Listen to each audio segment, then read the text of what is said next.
everybody. Welcome to Wings for Life. I'm just so happy you're here with us again tonight. We've got a great program for you. We're going to talk about Family Relationships 101. A couple of reminders, though, that please take selfies and photos of yourself at home. Send to us through my email or through Facebook. We'd love it.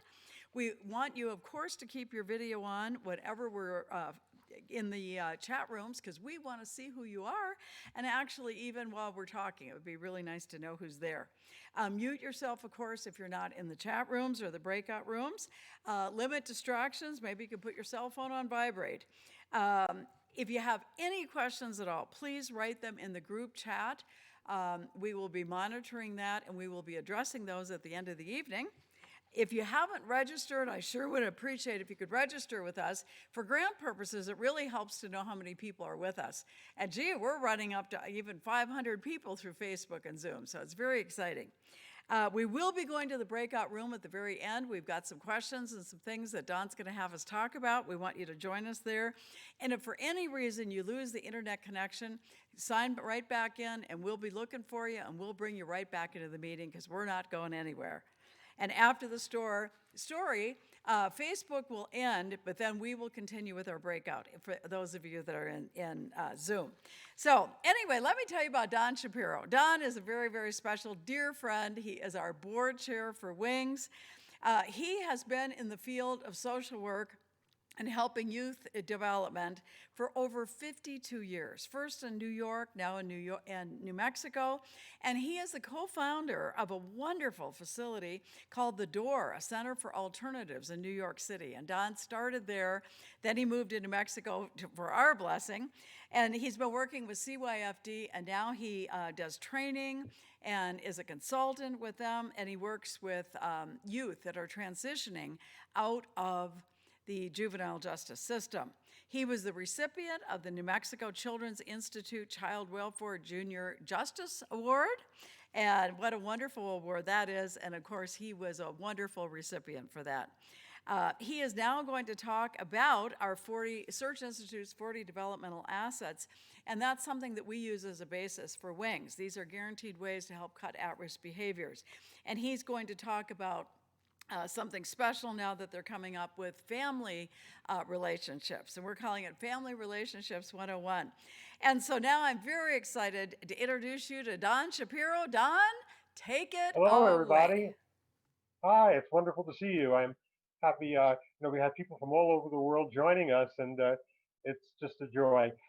We're going to talk about something that is so core and so key to Wings.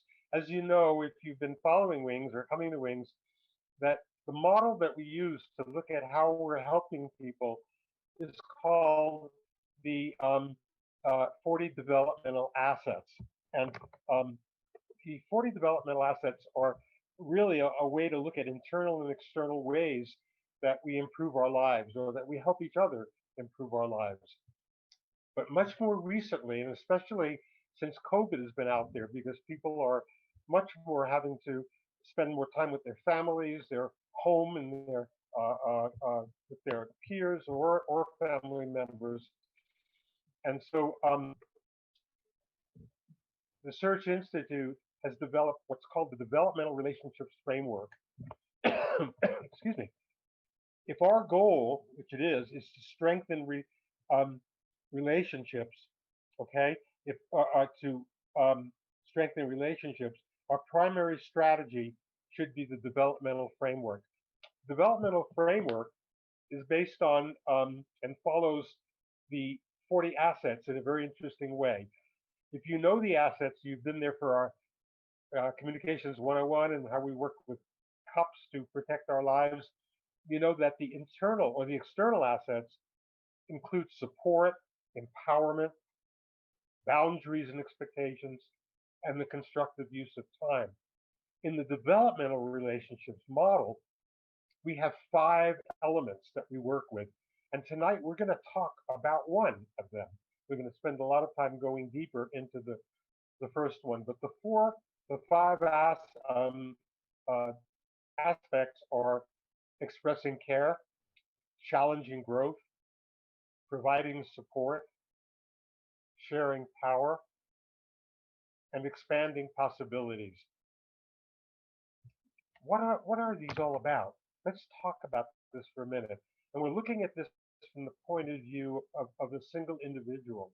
So the question would be, when you think about the people that you spend time with, your family, the people you're living with, are people expressing care to one another? If they're expressing care to you, then you know that they're showing you that you matter to them. The second level is called challenging growth. And this is where we push people to keep getting better. Well, push might be a funny word. We don't want to sound aggressive, but it's encourage. We're trying to help people to get better at what they do. The third uh, framework is to provide support, to help people do the things that are important to them, that matter to them, to complete tasks that might be for finding a job or it might be for, for cooking and shopping. The fourth one rather, is to share power. This is very important. We ask people to treat us with respect and give us a say. We want to be able to participate in decision making. We want to be able to have a word when we're trying to figure out what we're all doing together. So having a say and treating with respect is the fourth one. The fifth asset is expanding possibilities. And this is where we connect one another with other people and places that broaden our world. It might be that you, or if you're a parent, you might help your child take a dance class or a karate class. You can actually look at our website and see Phil Gilbert's karate class, for example. Um, and what we're trying to do is expand possibilities to help people see that there are many things that they can do that broaden the way their lifestyle and their quality of life. Okay. Tonight, we're going to only focus on express care. We hope that we'll have some other opportunities in the months to come to focus on the other four. So let's talk about express care. What do we really mean? Notice that there are five qualities within expressing care. One is being dependable, um, to be somebody that others can trust. Or if we're thinking about other people, we want them to be people that you can trust. If you're living at home with your parents or family or peers or others, if you're going to school, even though we're not attending school all the time right now, depending on COVID, if you're involved in a youth program, such as Wings or other programs, are you somebody that can be trusted? Are people trustworthy? The second aspect of expressing care is to be able to listen, to really pay attention when we're together. I mean, think about that. Think about for a minute. Um, if you know people that when you're with them, they're paying attention to you, that you can speak and they're listening. Listening is so important to the way we live together, especially if we're living during COVID in tight quarters. We have a lot of things on our mind. We want to be able to be attentive to one another. The third aspect of expressing care is that someone believes in you. They make you feel known and valued. Fourth one is warmth. When it's not just talking about putting a blanket over someone or turning up the heat, but it means to show warmth in your smile, your body language, and the things that you do. Show that you enjoy being with one another. Um, and the last one is encouragement, praising people for their efforts and achievements. But let's take a second. Think about dependability. Think about the people that you live with currently. Can you think of one person in your mind that you can trust? Do you think there are other people living with you that can trust you? Okay. See if you can picture them, name them. Okay. Now look at listening. Okay. When you're with people, are people focused on each other? Are people busy with video games or texting or using their cell phones or watching TV? What if you need to talk to someone and you want somebody to listen? Maybe you know something really important that you want to share. Maybe you're feeling troubled. Maybe you're feeling joyful and you want to rejoice. You got a great grade on a test and you want people to hear you and hear that you've done really well. Is there somebody in your family, in your group, that you can count on to listen to you? Number three, believing in you. Think about the people in your household, in your community, in your environment. Do they make you feel known? Do they help you to feel valued as a person? To feel valued is that you're important, that you matter. Fourth one, who in your family, in your household, shows you that they enjoy being with you, okay? And they want you to be with them. See if you can think of a real person that fits that description. And finally, encouragement. Are there people in your household that are praising you for your efforts and achievements? Think of something that happened in the last day or week or month where you did something really cool. You did something really good for your family. Maybe you went out and got masks for everyone. Maybe you've been helping to cook meals. Maybe you've been shopping for food. Okay. Um, are they praising you for your efforts and achievements? And praise means something real. It's not phony. We don't want to say to somebody, "Oh, you're really great," when we don't really think you are. But if you are, and it's very possible to think that they are, say thank you. You did a great job. Wow, I'm glad that you're here. You're really wonderful to be around. These are ways to praise people. Um, some of you may be involved in spiritual life or go to church or synagogue or a mosque, and you praise God. You say thank you for helping me. For making our life, you know, healthy and safe. So, but among each other, praising is a really important thing. So, you've had a minute to think about what does it mean to express care. Five elements: dependability, listening, believing in one another, being warm, affectionate is another way of thinking about being warm, to show affection. These days, some people don't like to hug; they're afraid of COVID. But if you're in a safe place, you can certainly do that. Or we use virtual hugs. And encouragement, of course, is praise. Okay. Why does this matter? Okay. You're thinking, oh, this is really cool. All this express care. Do we need it? Is it really important? Yes, it is. Let's talk about that for a minute. Expressing care can be considered a starting point for tapping the strengths of families. If I asked you for a minute, what's a strength in your family, in your household? What is something that you're proud of, or something that you enjoy, that you appreciate? Um, what is that element? What is that quality? And if you said expressing care, then it would mean that that's your starting point for tapping the strength of your family, or friends, or school, or program. Expressing care is also important because if we're trying to solve problems, it helps you make friends. And it also helps you adopt the change. We're in a crazy world right now where change is almost every day there's a change. Governor gets on the phone and says, okay, we're closing down for a week, or the restaurant's open, or it's not, or your school's open, or it's not, or you can go on a bus, or you can't. So we have problems to solve. And expressing care helps us to adapt to change to solve problems that are occurring in our life. Expressing care also is a way to form strong attachments. Okay, um, when we talk about attachments, we're talking about people that we like to be around, that we miss if they're not here. Attachment can be a very positive thing. Attachment could also get you in trouble um, if the attachment is too strong and we're not allowed. We don't let people go and have their freedom and space. But mostly, strong attachments are so important that we have an ability to connect up with other people, and that those attachments are strong. They don't just last for a minute, but they last every day. We wake up in the morning and we feel the good attachment that we felt to other people each day.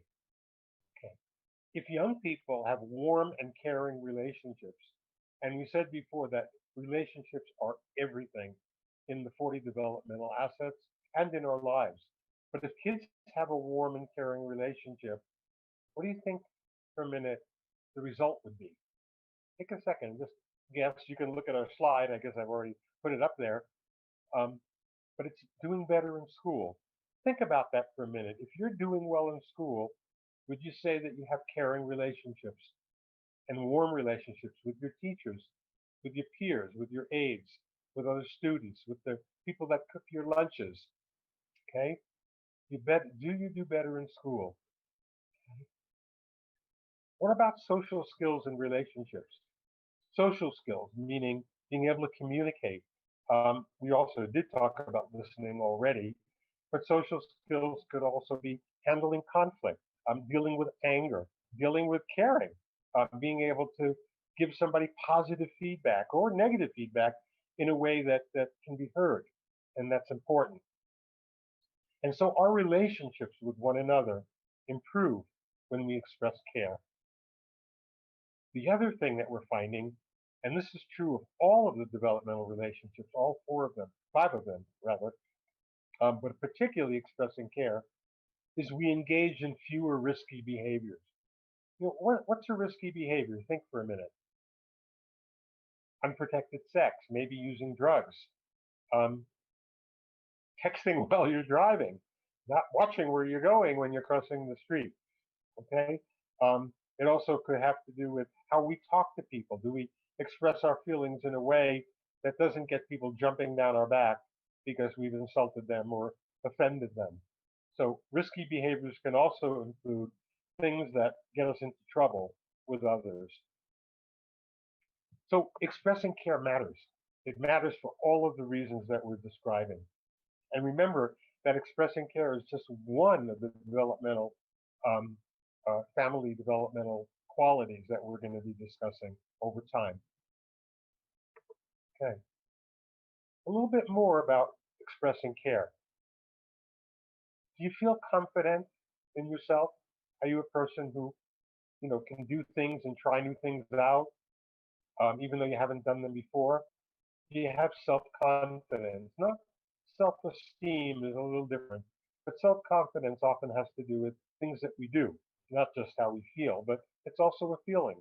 When people are expressing care toward us, we get more confident. We think, I'm liked by people. I'm respected by people. People care about what happens to me, and I feel more confident as a human being because of that. Think about that for a second. Do you tend to feel confident? Take a scale from 1 to 10, where 1 is very little confidence and 10 is tons of it. Where would you place yourself? By the way, some of the things we're discussing now can be part of a conversation you're going to have with your family and friends when you go back home after our class or anytime. So increasing confidence is really important. Another aspect of expressing care and why it matters is that it sparks, I love that word, sparks a deep passion or interest in one another. Have you ever had some hobby that you're interested in, uh, but it was just a hobby, and then all of a sudden one day you found yourself buying a camera. You love photography, and you wanted to write a book using photography, and you developed a deep passion. A young man named William, who used to come to our Wings program, lives in Portland, Oregon, and he's a professional photographer. And he learned photography here in Albuquerque. And at first, he just used his phone, and he thought it was kind of cool to go around taking pictures. But then he got himself a real camera and a printer and a laptop computer, and he developed a real passion. He was very interested in graffiti, and he's producing a book on graffiti in New Mexico, among other things. But he found the passion and interest. His eyes lit up. You could see that he discovered something that mattered to him, that he cared about. When you feel a strong interest, you work harder. It's not somebody else's idea of what you should do. It's your own. You've decided that, man, I'm going to do this. I love this kind of thing. I'm going to do it. And so you work harder. And as a result, you develop a more positive outlook and a sense of purpose. What is a sense of purpose? Sense of purpose means that you're here for a reason, that you've discovered something that you do and something that you love to do and something you want to continue doing and learn how to do even better because it gives you a sense of purpose. There's a reason for being here on the planet. Um, And that could be anything from caring for, for animals to being a worker to helping people find housing to building housing, things that really turn you on. And so when there's expressing care in your environment, you tend to feel better about the things you do, and you find yourself discovering that you have a purpose in life, something that you could do forever, perhaps. Um, and that purpose gives you a sense of meaning, and that sense of meaning makes you feel really good. The last aspect here on this page is why expressing care matters is that it involves developing trust and dependability with your parents, with your siblings, um, and you're also less likely to engage again in high risk or dangerous behaviors. Okay, um, having mutual trust and dependability. Think of people in your home, in your environment, in your school, in your program. Have you engaged with people? Are you communicating with people who you feel that you really trust them? Guess what? Do they show that they're trusting you? Trustworthiness is so important. When you're trusting, you're also more dependable. If somebody asks you to do something, let's say someone said, "Hey, Don, I need you to go out and take your car, and I'd like you to um, uh, uh, get some food for tonight's dinner, but I want you to be careful doing that and wear a mask and you know um, uh, engage in safe distancing with other people." Okay, they're sending me out. They must have some trust in me. They want to know if I'm going to be dependable, and I want to prove that I can be. Um, when I feel when there's trust and dependability, again, I'm going to do things that are more healthy. I'm going to make choices that are more positive, uh, and I'm going to people are going to know that, and people are going to see that in me. Okay, here's an activity that you can do. Okay, you can do it today or when you get home. You can do it anytime. Um, think about this. You're going to show somebody that they matter to you. So I want you to think of a person or persons in your household or in your family or in your school, okay, that you care about and you show them that they matter to you. One way to show that they matter is to tell them, I really love you. I care about you. You're really important. I'm glad you're here. Another is maybe you haven't spent as much time connecting with them. Can you send them a text or a note, an email? How about a video? William, who was our guy in Portland, Oregon, wanted to show that he cared about wings, and he sent us a video uh, uh, about, and he tells about him and his father who he visited in prison. And if you go to the Wings website, you'll find William's video that he created to show that he cares about wings, and also to let us know that you know that he's somebody that we want to remember, that we care about. So you're going to send a note that says, "Hey, you matter to me personally," and also that I'm thinking about you. Sometimes a simple little note, and we often use technology, but you can write a hand note or a card. You can make a card, and you could leave it with a neighbor or a friend, and or mail it and say, "I'm thinking about you during the crisis." As a matter of fact, not only am I thinking about you, but because I care, I want to know how are you spending your time at home during the crisis. Have people asked you, do you have friends or family? Maybe they don't live in town. Maybe they're calling in from somewhere else. And when they call you or email, do they just start by telling you what's going on in their life? Or do they ask you first, how are you? Hey, man, I'm worried about you. I'm thinking about you. How are you spending your time at home? How is the crisis affecting you?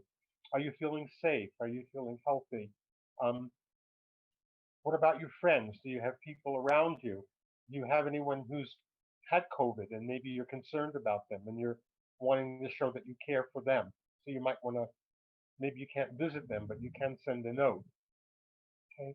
And then the final quality here to show someone that they matter is to tell them that you believe in them and that you know that they're going to get through this time.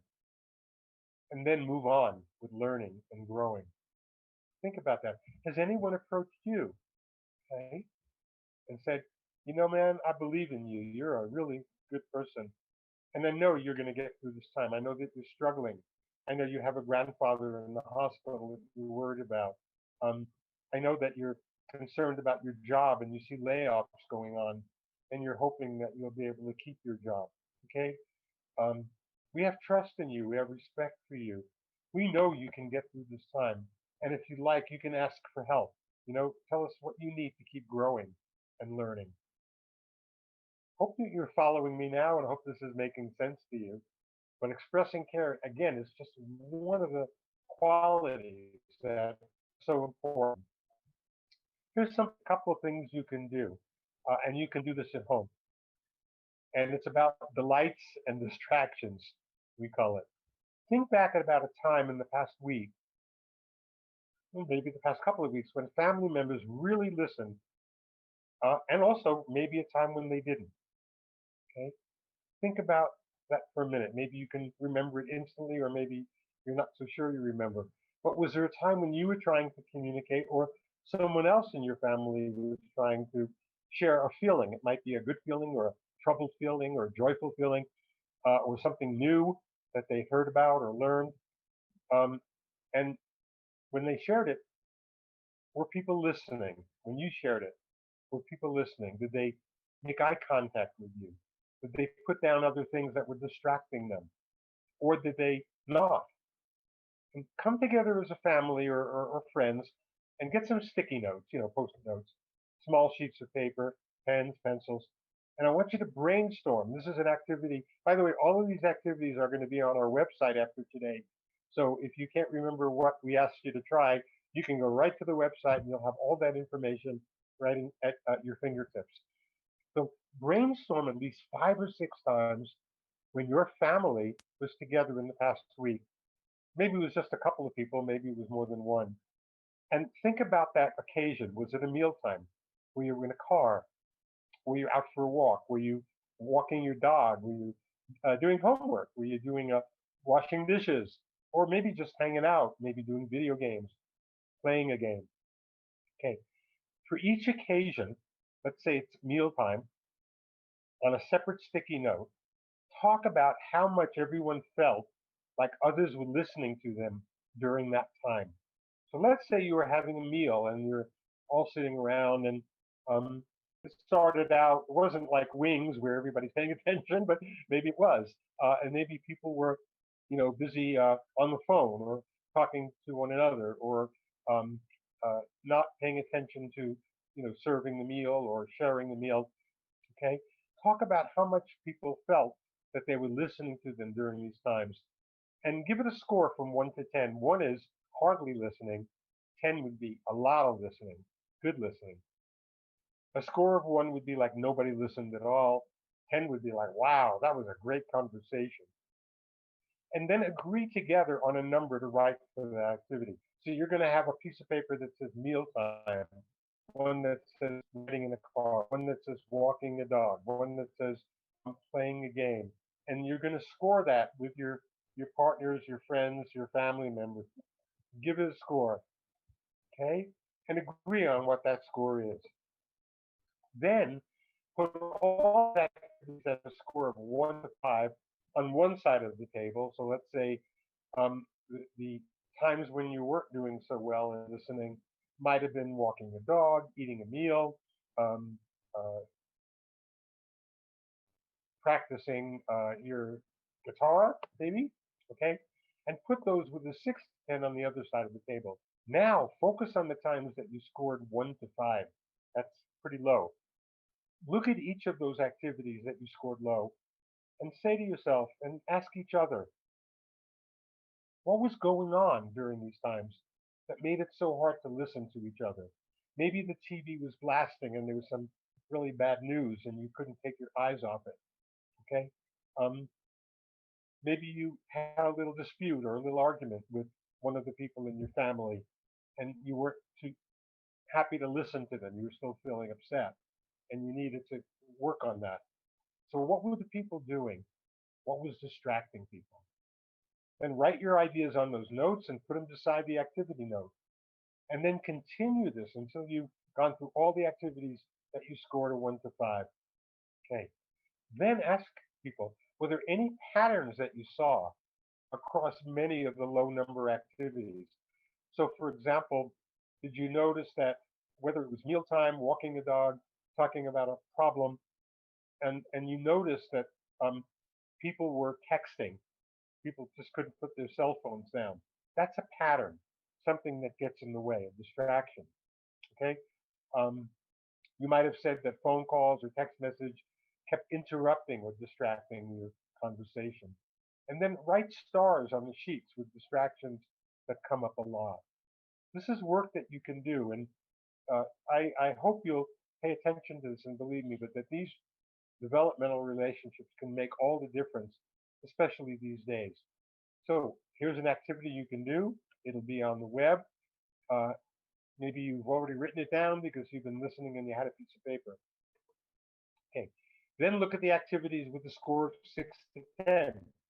What made those times really work so that you had a good conversation and really listened? What was different? Think about that for a minute. Okay. After you've talked about each of the activities, put a little star next to each activity that made a anything that made a difference across those times that family members really listened. Maybe somebody um, came and sat down next to you and was quiet for a minute, made eye contact, and said, "Hey, mom, there's something I wanted to talk to you about, um, and I'm wondering if we can have a conversation. Is this a good time now?" Okay. Um, well, it's a good time, but I've got to take your uh, help your brother with his homework, and he's been really having some trouble. Can we meet a little bit later? Can we meet after dinner? Um, what do you need to talk about? Is it very important? Maybe it can't wait. Maybe it's something really urgent. Okay. Maybe they've heard about someone who's ill and needs to be cared for. Okay. So after you've talked about each of these activities, star anything that made a difference across these times that people really listened to each other. What were people doing that really helped? And then, of course, compare the list of things that got in the way of listening and the things that made it easier. You know, how would you characterize a good listening experience versus a bad one? What were the things that got in the way? And finally, what could you do as a family to reduce distractions? Okay, what could you do to make good conversations happen more often? I'm going to repeat that one. What could you do as a family that reduces distractions? And what could you do? And this may be part of it, that makes good conversations part of your lifestyle, makes it happen more often. If somebody asks you, how do you get along with your family? You say, great, because you're having good conversations. Again, there are several other components, and I want to go over them really quickly right now with you. So we've talked about expressing care, showing people that you matter to them, that they matter to you. Over the next weeks or months, we're going to find some time and we're going to see if we can work on and share with you what it's like to challenge growth, to push people to keep getting better, to encourage people to keep getting better. And then we're also going to have one on providing support. How do we complete tasks that are difficult? How do we share power? It's hard sometimes when we have adults and children. Adults often want to, make all the decisions. Okay, I'm just going to let somebody into a waiting room here. There you go. Yeah. Nice to see you, Humphrey. Okay, sharing power. Treat me with respect and give me a say. Okay, treat me with respect and give me say. When we ask people for their opinion, when we recognize their opinion, we're showing respect. Okay? And the final one, expanding possibilities. And again, this is just um, these are the 5 aspects of the developmental relationships. And we talked today about expressing care, but now we know that there are others that we also will make a difference. Expanding possibilities, connecting people and places that broaden their world. You know, finding things to do that are out of the box, you know, trying new things. I don't know if any of you have gone fishing. I think you can go fishing during COVID. Some of the parks allow that, you know, but maybe you've never gone fishing, a certain kind of fishing, fly fishing. This could be a new thing for you. Okay. What I'd love you to do is there's a chat box on the bottom of each of your screen. You might have to hit the three dots and then it opens up a thing that says chat. And if you are inclined and if you'd like, pick one of the other qualities that you would be interested in learning about for a future event. So we talked about express care. Well, maybe you want more on that. But let's say our next one. Which one would you like? Pick number 2, 3, 4, or 5, and just put the number in your chat box or put the name. Challenge growth, provide support, share power, expand possibilities. When we see that, and we will, we're going to be able to think about creating some more workshops like this one where we could try different activities. Oh, that's fun. All right, let's wrap it up. Okay. Okay. Here's an activity that you're going to be able to do in your chat room when you get there in a few minutes, right? I want you to identify ways that your family will focus on having more great conversations. And in the chat room, if you're with family members, that's fantastic. If you're with other people, then you can share what you might do with your family or your peer group. Remember, a peer group is also like family. Brainstorm ways that you're going to commit to being able to help to have better conversations and listen. And focus on doing more of the things that you already know make your conversations better, especially from expressing care. And a commitment might be not turning on your smartphone the minute you walk into the house, so you can walk in and give somebody a hug or a virtual hug and smile and say, "How are you?" and "How was your day?" Um, Make sure you're not watching television for the sake of television, but you're choosing programs that you love, and maybe that you're sharing together. Maybe you have Hulu or um, uh, uh, whatever the TV program is, and see if you can find a program that you might all enjoy together. Also, what do you do when somebody's busy and they can't listen? Thank you so much. Just write your commitments on a sheet of paper. Thank you, Anne. I'm going to turn this over to Anne, and she's going to take you on a new journey here. Thank you, Anne.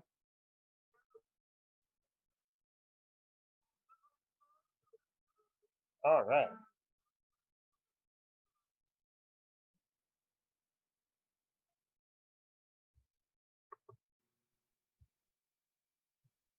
Are we ready?